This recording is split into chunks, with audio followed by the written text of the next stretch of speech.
Hello guys, welcome back. Now today we're going to be talking about the Ducks Sharks series, everything that's happened to it, the games, and the results. Now before we get into results, let me tell you about my predictions. So in my prediction video, I have like 4 other brackets, but in my prediction video, my main one, I guess you could call it, I predicted the Ducks to sweep the San Jose Sharks. I did not think it was going to be a close series. A lot of people gave me heat for that, saying no, it's going to be a close series. It's going to go to Game 7 for sure.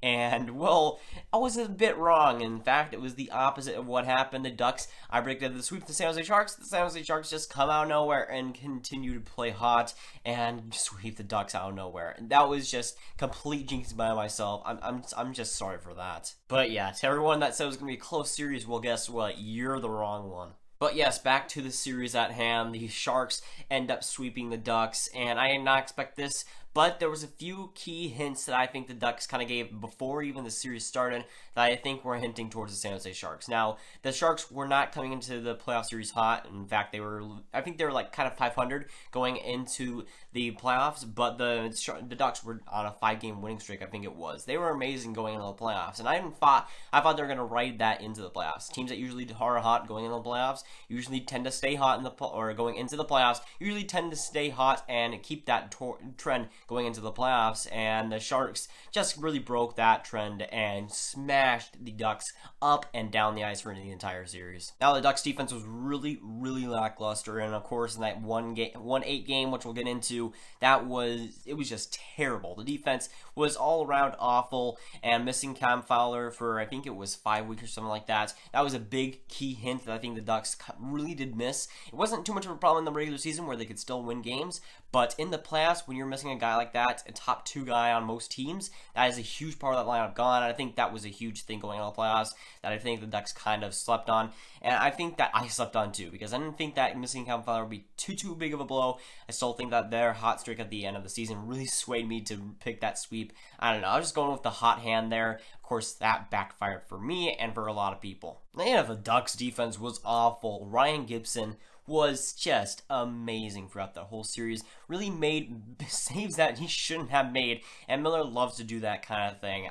Whenever I watch one of these games, I didn't get to watch too much of this series, but whenever I get to watch these games, no matter what, Gibson was really good. Now, I didn't see too much of the 8-1 games, so that must be why that opinion is kind of tilted there. But besides that game, whenever I was watching, Gibson was fantastic. The only really Duck that was playing good at all, and he was bailing him out. Couldn't bail him out too many times, of course, with some goals here in the series, but Gibson was really the only reason that this series was even close at any point, and the Ducks really did not come out to play, but Gibson certainly did. But yeah, honestly, I do not like the Ducks very much. I mean, with guys like Kessler and Corey Perry, I don't tend to like teams like that. In fact, seeing them stomp off the ice when getting swept in San Jose, oh, just joy to watch. But let's start with the games. We'll start with Game 1. That game was 0-3, and of course San Jose was on the road there, so really, the Ducks did not show up in their home arena, and sadly for Anaheim, they got shut out by the San Jose Sharks. Martin Jones, I heard, was fantastic in that game. I didn't get to watch too much of that. I saw a lot more Game 2, but for Game 1, I heard that Martin Jones was fantastic, so I'm going to get people's word for it. But that must have been a good game to watch. I mean, for the Sharks fans, 4-0. Can't ask for much better than that. Then you go to Game 2 with the 2-3 Sharks win, and that was a close game. Even though the Ducks didn't play all too well, the Sharks were gaining it, and Gibson was fantastic in that game too. Martin Jones as well. Both goaltenders were great in that game and still in the series. Then we head over to Game 3, and yeah, the Ducks... 1-8 the Sharks win, and that was just a weird game. I didn't get to watch too much of it. That was one of the games that I didn't get to watch too much of. But I look at the score when I wake up, and it's 8-1, and I watched the highlights after, and it was just carnage. San Jose came to play and stomped all over the Ducks, man. Cooked them up for dinner. And the Ducks, just their defense was terrible. It was collapsing. It was as bad as you can really get. And the Sharks really took advantage in that game.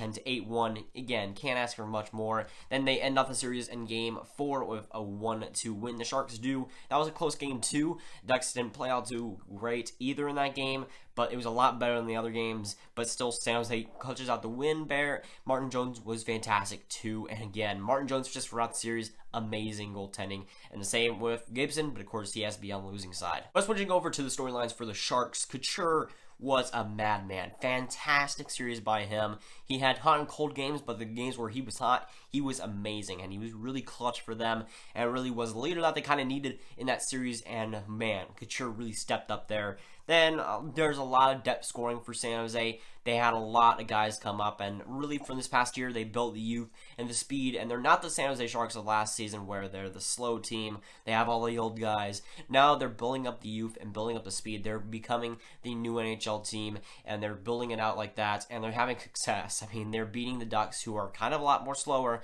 a lot more aging than we think they are, but the San Jose Sharks really came out to play with speed and youth, and it really helped them throughout the series, I believe that, and they were really fast, and all in all, San Jose was very fun to watch from at least what I got to watch. But as we move forward from this first round series, the Sharks are set to face the Vegas Golden Knights in round 2, and that's going to be a fantastic series to watch. Of course, I'm wearing the Vegas Golden Knights here, going to be cheering for Vegas Golden Knights, but that's going to be a fantastic series for me because I love the Sharks. I think they're like 6th or something in my team ranking. They're high up there. They're at least top 10. And for the Vegas Golden Knights, they're my 3rd favorite team. So there's 2 teams that I really do like. And I want Vegas to win, but if the Sharks win, I won't be too mad about it. But I do want the Vegas Golden Knights to win. Keep that story going. But again, it's not like the Anaheim Ducks where if the Anaheim Ducks face the Vegas Golden Knights in round 2, I would have just one side only, and that's Vegas Golden Knights. But with this series, again, I can't really complain with either team winning. But that series is going to be fun to watch. 2 great teams, 2 hot teams, 2 sweeps, 2 teams that have swept going into one round. That's going to be fun to see. Will that one of those teams sweep? We'll never know. But I'd like to see it's just a fantastic series, and it will be. I'm hoping to see a lot of that. I'm hoping I'll get to see it because it's going to be a fantastic series to watch just over and over. It's going to be a fun one. But San Jose versus Vegas, that series is going to be a battle and a war, and I'm hoping I get to watch as much as I can of it. But that's going to, guys. Like and subscribe. Did not ring that bell you haven't. Tell me down below what you thought of this series. What was your predictions before the series and how they turn out? And I'll see you guys later. Goodbye.